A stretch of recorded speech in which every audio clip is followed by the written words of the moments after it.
আমরা যে দীঘা ভ্রমণে বেরিয়েছিলাম তো সেই নিয়ে বেশ কিছু ভিডিও তোমাদের সামনে রেখেছি, তোমরাও এনজয় করেছো, কিছু কিছু ভিডিওতে প্রচুর ভালোবাসা দেখিয়েছো। তো আমরা দীঘা ট্রিপটা আচমকাই আর কি ডিসাইড করে ফেলেছিলাম। তো সেখানে গিয়ে কী টাইপের হোটেলে উঠেছিলাম, ছিলাম নিউ দীঘা না ওল্ড দীঘা, কিছুই তোমাদের কিন্তু বলিনি। চলো আজকে সেই হোটেলটা সম্বন্ধে বলি, আমরা কোথায় গিয়ে উঠেছিলাম, হোটেলটার কন্ডিশান, হোটেলটার ট্যারিফ কীরকম, বা সেখানকার খাওয়া দাওয়ায় বা কতটা ডিলাক্স বা কতটা সুন্দর, সেই সম্বন্ধে আজকে তোমাদের সব কিছুই জানিয়ে দিচ্ছি।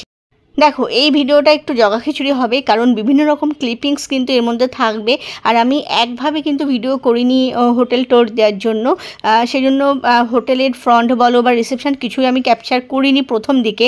আর এইটুকু যে পোর্শনটা দেখছো সেটা কিন্তু আমরা যেদিনকে হোটেলে পৌঁছলাম সেদিনকে জাস্ট একবার ক্যামেরাটাকে ঘুরিয়ে নিয়েছিলাম, কারণ জানি এরপরে যে ইউজ করা হবে তখন ঘরটা তোমাদের সামনে তুলে ধরার আর যোগ্য হবে না। তো সেই জন্য কিন্তু আমি ওই প্ল্যানটা করেই আগে পরিষ্কার পরিচ্ছন্ন রুমটার একটা ভিডিও ক্লিপ নিয়ে নিয়েছিলাম।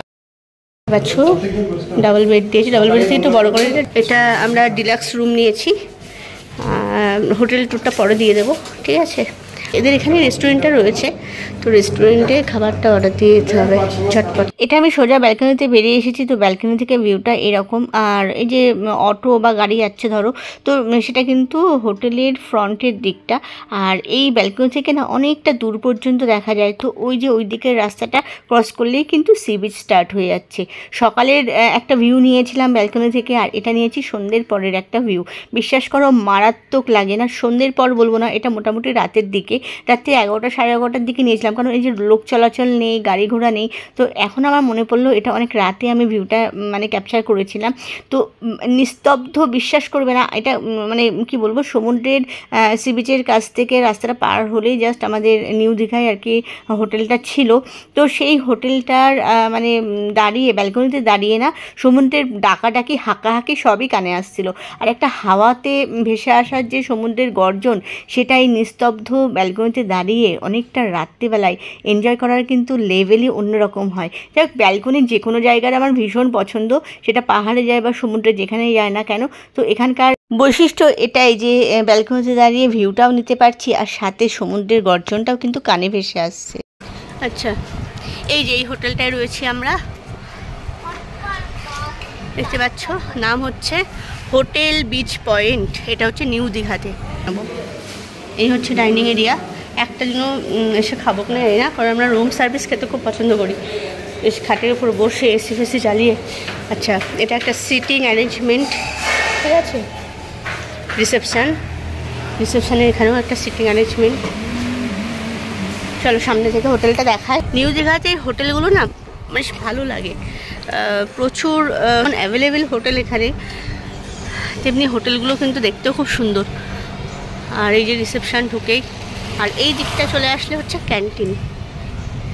ক্যান্টিন আমাদের রুমটা, এই যে ক্যান্টিন, এখানে নর্মাল রুম আছে, ডিলাক্স রুম আছে, সব রকমই রয়েছে। আর একদম রুফটপ দেখছো, রুফটপে হচ্ছে সুইমিং পুল আছে।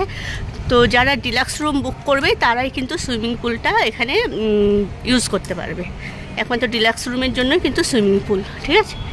তো রুফটপ ইচ্ছা তো আছে যাওয়ার আমাদেরও, তবে সুইমিং পুলের কন্ডিশনটা দেখে নিয়ে তারপরে আমরা নামবো কিনা ভাববো। কারণ সব জায়গায় সব জলে তো নামা যায় না, বিশেষ করে এখানে বাচ্চারা থাকে। যদি কন্ডিশন ভালো হয় ডেফিনেটলি নামবো। আমাদের ডিলাক্স রুম বুক করিয়েছি, রুম নাম্বার 401। তো সেইটা ট্যারিফ সব বলে দেবো কত কি। এই যে সিঁড়িরও ব্যবস্থা আছে, লিফটেরও ব্যবস্থা আছে। লিফট দিয়ে ডেফিনেটলি যেতেই হবে, কারণ 4তলা যেহেতু, আর লিফট থাকলে সিঁড়িকে ভাঙে, তাই না। আর রুফ ট্যারিফ হচ্ছে ডিলাক্স রুমে 3500 টাকা, ঠিক আছে। এই হচ্ছে মানে রেস্টুরেন্ট, এই হচ্ছে রেস্টুরেন্ট। তো এখন চলে আসলাম হোটেলের রুফটপে।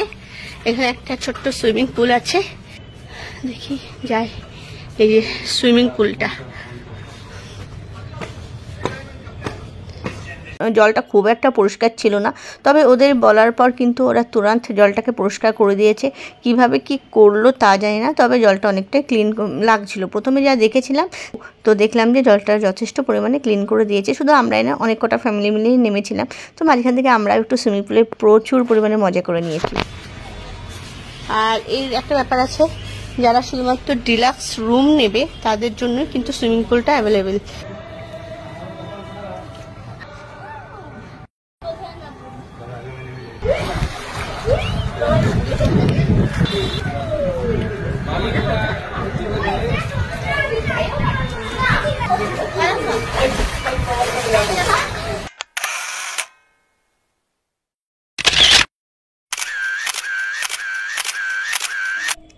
আচ্ছা, সন্ধ্যের পর থেকে হোটেলের লুকসটা কেমন লাগে সেটা দেখলাম, কিছু ক্লিপিংস আমার নেওয়া ছিল তো সেগুলো অ্যাড করে নিয়েছি।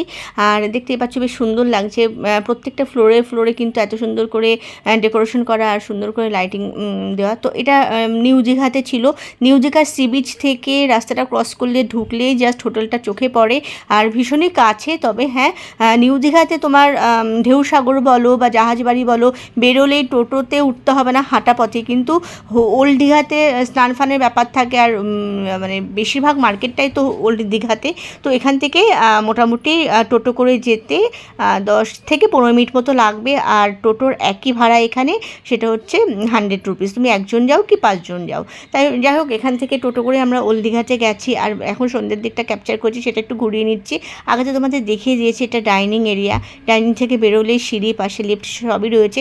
এখন চলো ঘরটা সম্বন্ধে তোমাদের একটু দেখাই। আচ্ছা, ঘরের অবস্থা ভীষণই খারাপ, কিন্তু কিছু করার নেই। প্রথম দিন এসে আর ভিডিও করা হয়নি, আজকে ওই জন্য করে নিচ্ছি, কারণ আগামীকাল আমরা ঝটপট বেরিয়ে যাবো। ঠিক আছে, সকালে হয়তো তড়িঘড়িতে অনেক কিছু এদিক ওদিক হয়ে থাকবে, খেয়াল থাকবে না। তো সেই জন্য একটু ঘরের ভিডিওটা করে নিই। এই হচ্ছে ঘর। আমরা যে হোটেলে আছি এটা হচ্ছে নিউ দীঘাতে আছি। আর বেডটা অনেকটা বড় দিয়েছে, আরামসে 4 জন, মানে 2টো বাচ্চা নিয়ে কিন্তু শোয়া যাচ্ছে 4 জনের। হোটেলটার নাম তো তোমরা আগে দেখলেই, ওটা হচ্ছে বিচ পয়েন্ট। এখানে একটা সোফা দিয়েছে, এখানে একটা টেবিল, এরকম একটা এলইডি আছে যেটা একদমই কাজের না, কারণ কেউ বেড়াতে আসলে টিভি দেখে বলে মনে হয় না, যাই হোক। আর এখানে একটা উইন্ডো এসি দিয়েছে, এই যে একটা ড্রেসার, ওই দিকটা হচ্ছে রাস্তা। ঠিক আছে, ওই দিকটা রাস্তা, এই দিকে হচ্ছে কি বলে ব্যালকনি। ব্যালকনি থেকে পুরো রাস্তা, পুরো ভিউটা পাওয়া যাচ্ছে, মানে না সমুদ্রের নয়, রাস্তার সাইডটা। ঠিক আছে, আর এই হচ্ছে টয়লেট। টয়লেটের অবস্থা ভীষণ ভালো, খারাপ কিছু নয়, বেশ বড় সড়ো টয়লেট, শাওয়ার ফাওয়ার সবই আছে, গিজার ফিজার সবই রয়েছে। আর হ্যাঁ, টয়লেটটা নো ডাউট অনেকটা স্পেস আর বেশ পরিষ্কার পরিচ্ছন্ন, গ্লাস রয়েছে, এই বেসিন। আচ্ছা, এবার আসি হোটেলের খাবারের কোয়ালিটির ওপর। তো এখানে কিন্তু রেস্টুরেন্ট আছে, রুম সার্ভিসও নিতে পারো। আর কোনো খাবারই মানে ব্রেকফাস্ট টু ডিনার কোনো কিছুই কিন্তু এখানে কমপ্লিমেন্টাল নয়, তোমাদের আলাদা করে বুক করাতে হবে, সেটা 1 কাপ চা হলেও। তো মানে কি বলবো, হোটেল খরচার বাদ দিয়ে তোমাদের আলাদা করে ফুড অর্ডার দিতে হবে। তো এখানকার খাবার দাবারের কোয়ালিটি ভীষণই ভালো, আমরা প্রত্যেকটা খাবারই ভালো খেয়েছি। আর হ্যাঁ, এখানকার ব্রেকফাস্ট থেকে শুরু করে আলুর পরোটা থেকে শুরু করে ডিম টোস্ট সব কিছু, সব ধরনের, মানে এখানকার খাবার কোয়ালিটি যেমন তার ভ্যারাইটিও কিন্তু প্রচুর। তবে একটা কথা আছে, সেটা হচ্ছে প্রথমে তোমাদের বললাম এই হোটেলের ভাড়া হচ্ছে 3500 টাকা। সেটা আমাদের কাছে একটু বেশি লেগেছে, কারণ এই জন্যই বলছি, কারণ মোটামুটি এর থেকে কম টাকায় আমরা এই টাইপের হোটেলেই থেকে এসেছি। কি বলবো, ফল সিলিং করা, এসি দেওয়া, এরকম ওয়েল ডেকোরেশন করা, তো এর থেকে কমে আমরা পেয়েছিলাম। আর তার থেকেও বড় কথা হচ্ছে এখানকার মেনটেনেন্স খুব একটা আমাদের ভালো লাগেনি, ভীষণই পোর কোয়ালিটির। মানে যখনই রুম সার্ভেন্টের ডাকা হচ্ছে, সাথে সাথে ওরা অ্যাভেলেবেল নয়, বলছে ছেলে কম, খাবার পরিবেশন করতে অনেকটা দেরি করছে, মোটামুটি 1.5 থেকে 2 ঘন্টা টাইম নিয়ে নিচ্ছে। আবার এদের যেমন ব্যাপার আছে, সকাল 8টার আগে চা পাবে না। তো সমুদ্রের ধারে গিয়ে মানুষ আর্লি মর্নিংয়ে ওঠে না, উঠে অনেকেরই চা লাগে। তো সেই চা অনেক জায়গায় দেখেছি আমরা 6টার সময় চাইলেও কিন্তু প্রোভাইড করে। এই হোটেলে কিন্তু 8টার আগে কোনো রকম সার্ভিসের কোনো ব্যাপার নেই। ঠিক আছে, 8টার পর থেকে তুমি সব কিছু অ্যাভেলেবেল। তো এটা ভীষণ বাজে লেগেছে। আর তার থেকেও বড়ো কথা হচ্ছে এদের মেনটেনেন্স খুব একটা আমার ভালো লাগেনি, আরও বেটার হতে পারতো এই টাকাতে অনেকটাই আমরা আশা করতে পারি। যেমন একবারও কিন্তু ওদের না বললে এসে রুমটাকে ক্লিন করে যাচ্ছিলো না। বেড কভার একবার বলে চেঞ্জ করানো হয়েছে, যেটা ওদের নিজে থেকে করার কথা ছিল। বলেছিল, আমরা যখন বুক করেছিলাম বলেছিল ডেলি পাল্টানো হবে, কিন্তু সেটা আমরা দেখিনি। তো যাই হোক, সব মিলিয়ে এদের সার্ভিসটা খুবই পোর লেগেছে। আর বাদবাকি রইলো এর পজিশানও ভালো, আদারওয়াইজ সবই ভালো লেগেছে।